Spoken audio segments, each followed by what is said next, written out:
I think that's why often people in creative fields can feel so alone, is because there's a constant third eye, that constant watcher.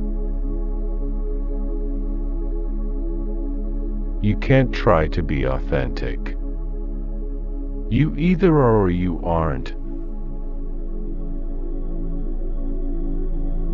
I think that when you decide to dedicate yourself to creative endeavors and surround yourself with people who are creative, you very quickly learn how hard it is to survive doing those kinds of things, not to mention make a living at them.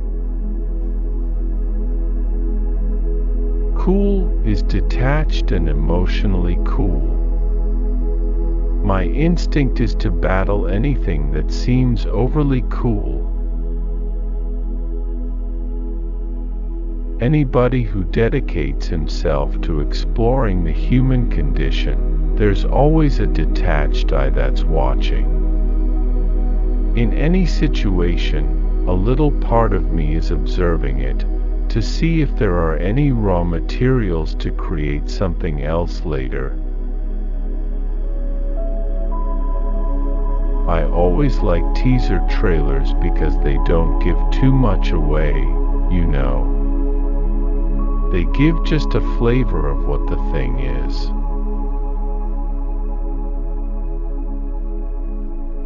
I think it's good to be a little more fearless in saying what you feel, in not being scared of the repercussions of that.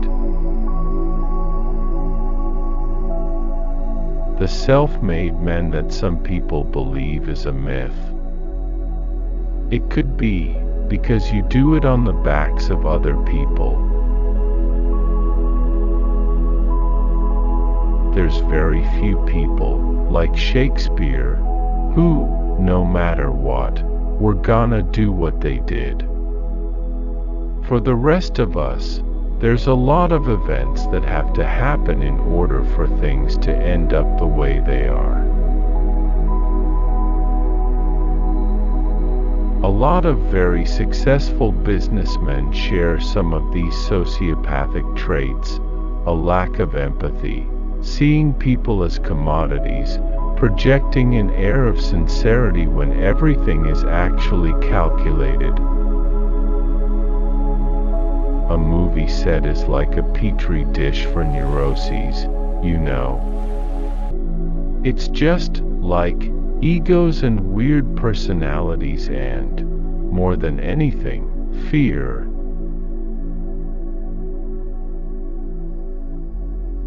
If you start trying to communicate ideas, I think you don't allow the audience to see themselves.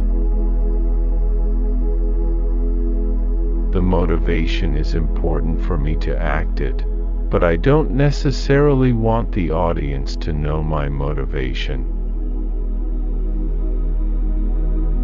Our morality is based on so many factors, of where we were born, who we were born to, what values were instilled in us, what values we chose, the way that our lives have shaped us.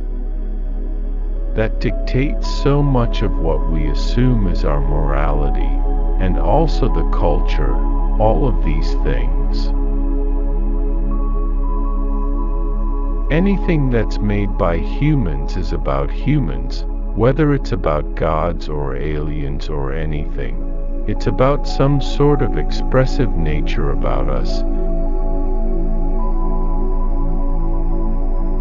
If you can find a way that your principles are actually the strategically smartest thing to do, you've kind of figured it out. It'd be crazy to say just because an artist is not successful that means he's not talented. I don't think anybody really believes that, but sometimes it feels that way.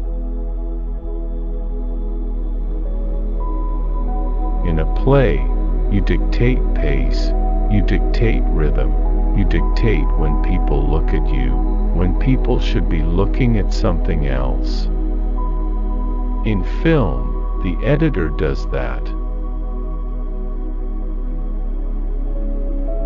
What you wear can be such an indicator of so many things. You know, how you feel, how you want others to perceive you. So, that is an absolutely essential part of building a character. The performances had to be live.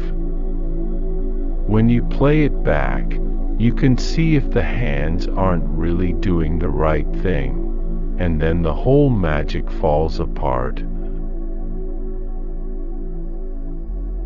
What's most interesting about trying to figure out AI is the questions that it forces you to ask about the nature of consciousness. To be able to shut off your emotions drastically, I think that the only way you can do that is if you have some of sociopathic qualities. Early on, certainly in acting, you really have to take whatever you can get.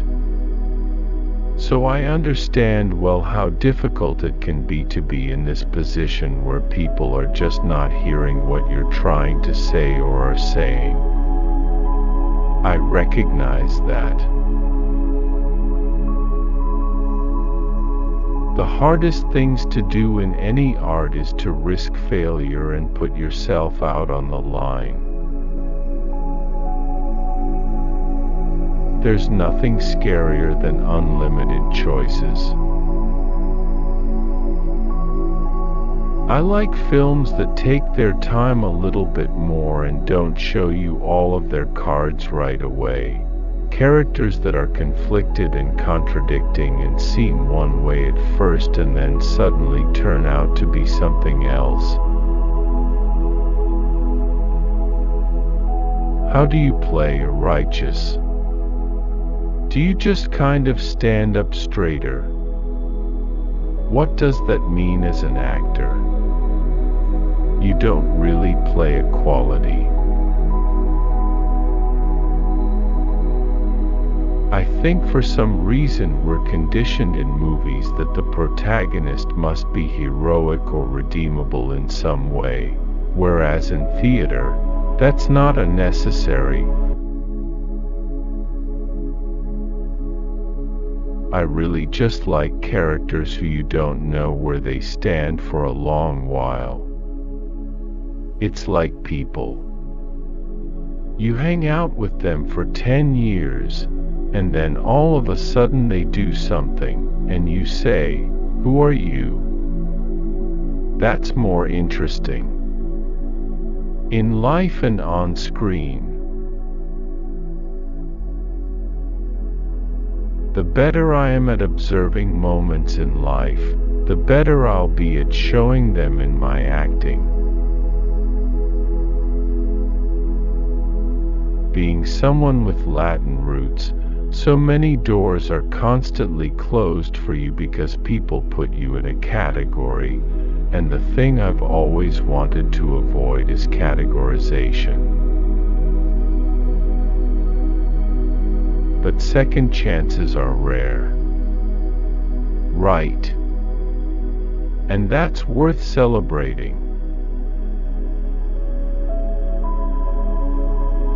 You can't pick your family, but you can pick your friends.